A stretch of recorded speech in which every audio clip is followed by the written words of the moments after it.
কারণ পুলিশের কথা প্রসঙ্গে বারে বারে আমরা বলছি দুটো শব্দ, আইন ও শৃঙ্খলা। এটাই হলো পুলিশ। কাজে পুলিশের হাতেই এটাকে এক্সিকিউট করা, এটাকে এই পরিবেশ সৃষ্টি করা, আইনের পরিবেশ সৃষ্টি করা। আইন যদি না থাকে, গণতন্ত্র কি, অধিকার কি, মানুষ নাগরিকদের কি, কিছুই থাকে না। কাজে এটাই ছিল মূল জিনিস, যে আমরা পুলিশকে অবহেলা করে কিংবা পাশ কাটিয়ে গিয়ে দেশ করতে পারবো না।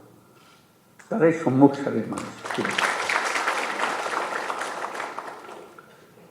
তারা ক্ষেত্র প্রস্তুত করলে তখন বাকি জিনিসগুলো হয়, তখন বীজ লাগানো হয়, চারা লাগানো যায়, সব কিছু হয়।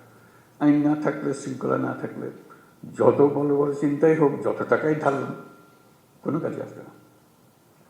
কিন্তু সেই জন্যই পুলিশের গুরুত্বটা মনে মনে খুব অনুভব করছিলাম, যে একবার বসি, নিজেদের মধ্যে একটা আলাপ আলোচনা করি, কি করা যায়, কিভাবে অগ্রসর হব। আজকে তোমাদের তরফ থেকে কথাগুলো শুনে খুব খারাপ লাগলো, যে এই অবস্থার মধ্যে তোমাদেরকে কাজ করতে আমরা ঠেলে দিয়েছি, যে করো। কাজ করার তো একটা পরিবেশ লাগে, সহযোগিতা লাগে, সামর্থ্য লাগে।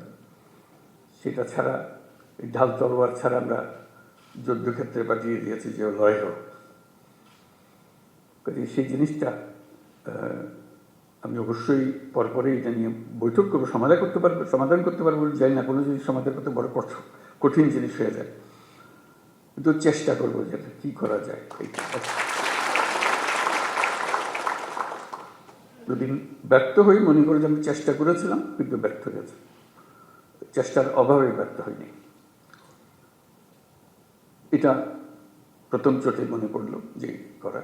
এরকম আলাপ হলে অনেক কিছু মনে পড়বে, যেগুলো আমরা চেষ্টা করব। যদি আমরা বলি যে এটাই তোমাদের কাজ, দেশকে পরিবেশটা সৃষ্টি করা যেখানে দেশ এগিয়ে যেতে পারে, তাই যদি হয়, তাহলে যাদের হাতে পরিবেশ সৃষ্টি করার দায়িত্ব, যাদের কাছে দেশকে তৈরি করার দায়িত্ব এগিয়ে যাওয়ার জন্য, তাদের নিজেদেরকে তৈরি করতে না পারলে তাহলে তারা বাকি কাজ হলো না। তো সেই জন্য আমরা অগ্রাধিকার দিতে চাই, প্রায়োরিটি দিতে চাই যে যেটা আমরা পারি। আর কথা বলার আরেকটা কারণ ছিল, যে কারণে বসতে চেয়েছিলাম,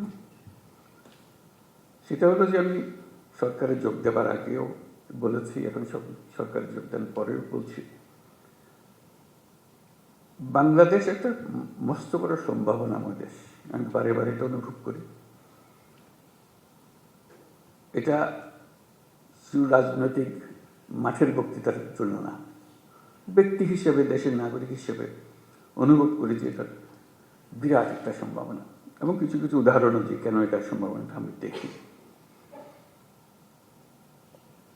কিন্তু সেই সম্ভাবনাটাকে আমরা বাস্তবের দিকে আনতে পারছি না, থেকে যাচ্ছি। আজকে আমরা একটা সুযোগ পেয়েছি, মস্ত বড় সুযোগ, সেই সম্ভাবনাকে কার্যে পরিণত করা। এবং জুলাইয়ের এই অভ্যুত্থানের ফলে সেই সম্ভাবনাটা সৃষ্টি হয়েছে। এই সম্ভাবনার যে পরিবেশ সৃষ্টি হয়েছে, সেটাকে যেন আমরা হারিয়ে না ফেলি। কেন হারিয়ে ফেলা খুব সোজা, মুহূর্তে হারিয়ে যায়। এই সম্ভাবনাকে ধরে রাখা, যেটুকু সময় আমাদের আছে সেটুকু সময়ের মধ্যে আমরা চেষ্টা করব, ভবিষ্যতে যারা আসবে তারা আশা করি চেষ্টা করবে, পথটা যেন আমরা সৃষ্টি করে দিই। এই পথে আমরা এগুলো সম্ভাবনাগুলো বাস্তবে পরিণত হবে। শুধু বাংলাদেশ একটা সুন্দর দেশ হবে, নিয়মতান্ত্রিক দেশ হবে, গণতান্ত্রিক দেশ হবে, সেটা তো বটেই। আমি মনে করি বাংলাদেশ পৃথিবীর যে সমস্ত অগ্রগামী দেশ আছে, যারা পৃথিবীতে নেতৃত্ব দেয়, তাদের মধ্যে একটা হতে পারে, এরকম একটা দেশের সম্ভাবনা আছে। এটা কোনো আত্মতুষ্টির জন্য না, এটা আমরা, আপনারাও নিশ্চয় দেখবেন, তোমরাও দেখবে এটা, যেটা একটু বিচার করলে মনে হয় যে হ্যাঁ, এই সুযোগ আছে। আমি একটু কয়েকটা উদাহরণ দিই। এই যে গণ অভ্যুত্থান হলো, এটা মহার একটা বিরাট একটা কাণ্ড, ইতিহাসের একটা বিরাট পরিবর্তন সূচিত হলো। লণ্ডভণ্ড অবস্থার মধ্যে আমরা এই যাত্রা শুরু করলাম। সারা দুনিয়ার যত দেশ আছে সবাই আমাদেরকে সমর্থন করলো।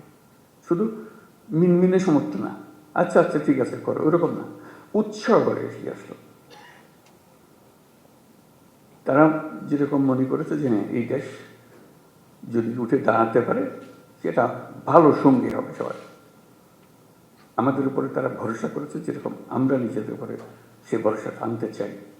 আমাদের সে ভরসা অনেক সময় হারিয়ে যায়, যে মনে হয় যে না কী হবে, এই তো 2 দিন পরে আবার সব পাল্টে যাবে, কয়দিন থাকবে এটা দেখি আমরা। এটা প্রশ্নবোধক নিয়ে অগ্রসর। আমি যেটা বলার চেষ্টা করছি যে প্রশ্নবোধকগুলো সরিয়ে দেওয়া। আমাদের কোনো প্রশ্ন নেই, আমরা এটা করবই, আমরা করার সামর্থ্য আছে আমাদের। এই যে নতুন করে আমাদের যাত্রা শুরু হলো, এটা একটা মস্ত বড় সুযোগ। এই সুযোগটার উপরে আমি আন্ডারলাইন করছি, এই সুযোগটা যেন আমরা হারিয়ে না ফেলি। এটা শুধু মুখে বললে তো হবে না, সেটা ওই যে আজকের যে আলোচনা হচ্ছে সেটার মাধ্যমে ওটা করতে হবে, যে সুযোগগুলো সৃষ্টির জন্য তারও একটা পরিবেশ লাগে, সেই পরিবেশটা সৃষ্টি করা। তো সেখানে পুলিশ বাহিনী একটা মস্ত বড় ভূমিকা পালন করে। ওই যে বললাম, আইন ও শৃঙ্খলা। আইনটা যদি আমরা সঠিকভাবে প্রয়োগ করতে পারি, শৃঙ্খলা যদি প্রতিষ্ঠিত করতে পারি, তাহলে যে কোনো যুদ্ধ জয় সম্ভব। এই যে এগিয়ে যাওয়ার যে যুদ্ধ লড়াই, যেটা এটা আনন্দের লড়াই, এটা কোনো কষ্টের লড়াই না। যত এগিয়ে যায় তত ফুর্তি লাগে, নিজের কাছে ফুর্তি লাগে, নিজের ছেলে মেয়েদের সঙ্গে কথা বলতে ফুর্তি লাগে যে আমরা একটা কাজ করছি, তারা দেখছে, তারা উদ্বুদ্ধ হচ্ছে, এবং নিজের তুষ্টি হচ্ছে যে আমি একটা এমন ভূমিকায় আছি যে ভূমিকায় দেশের একটা পরিবর্তন হবে।